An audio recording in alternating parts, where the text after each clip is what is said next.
জি 24 ঘন্টায় এক্সক্লুসিভ তসলিমা নাসরিন। এই বাংলাদেশ জঙ্গি জেহাদিদের বাংলাদেশ, মনে হচ্ছে পূর্ব পাকিস্তানে পরিণত বাংলাদেশ।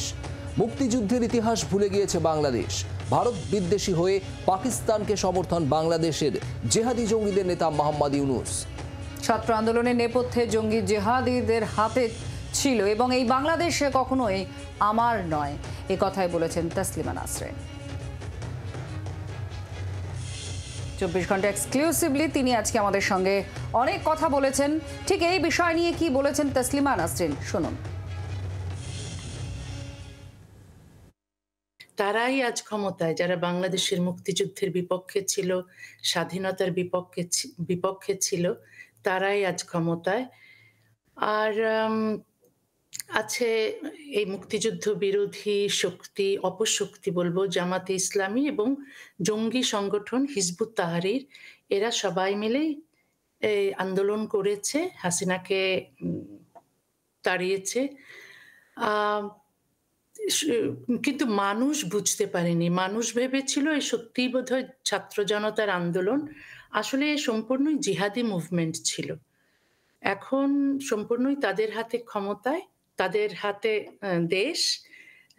একটা সাম্প্রদায়িক শক্তির, অপশক্তির উত্থান ঘটেছে এবং এর নেতৃত্ব দিচ্ছেন ডক্টর মোহাম্মদ ইউনূস।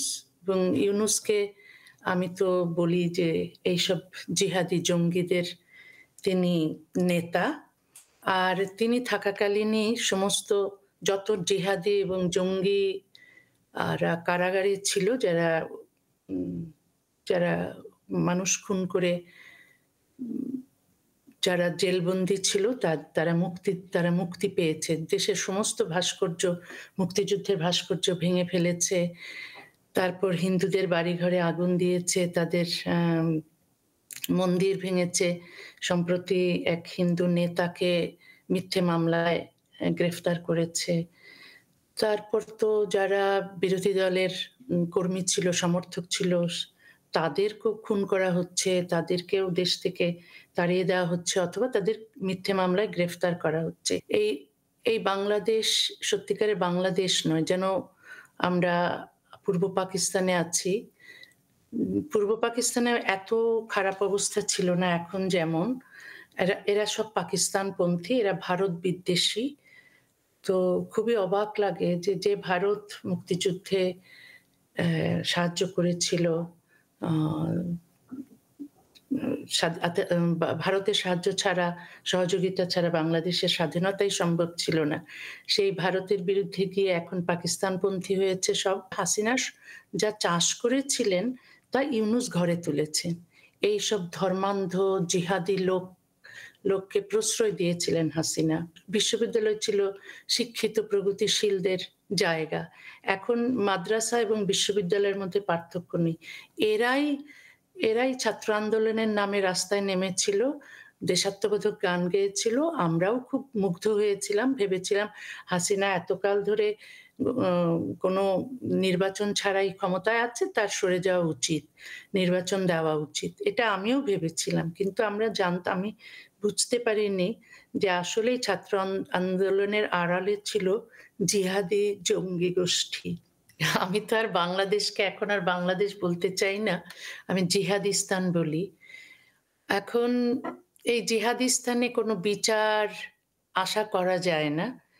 চিন্ময় কৃষ্ণ দাস কোনো বিচার পাচ্ছেন না, তার কোনো আইনজীবী রাখতে পাচ্ছেন না। আমার মনে হয় আফগানিস্তানেও এমন অবস্থা হয়নি এখনো। তো আফগানিস্তানের চেয়েও খারাপ অবস্থার দিকে যাচ্ছে এই দেশ। আমার খুব অবাক লাগে, দেখুন প্রগতিশীল বুদ্ধিজীবীরা কোথায়? তারা কেন টু শব্দটি করছে না? তারা কেন প্রতিবাদ করছে না? তারা সংখ্যায় কম, এখন জিহাদি সমর্থকরাই বেশি, ধর্মান্ধরাই বেশি। আগে এই সংখ্যাটা কম ছিল, কিন্তু এখন এমন বেড়েছে যে সবাই ভয়ে কথা বলছে না। কিন্তু ভয় পেলে তো চলবে না, দেশকে তো বাঁচাতে হবে। 30 বছর আগেও তো ধর্মান্ধরা ছিল, সে কারণেই তো আমাকে দেশ থেকে বের করেছিল তখন খালেদা জিয়া, এবং পরে যখন আমি ফিরেছিলাম আমার মায়ের অসুখের সময়, তখন শেখ হাসিনাও ঠিক একইভাবে আমাকে বের করে দিয়েছিলেন দেশ থেকে।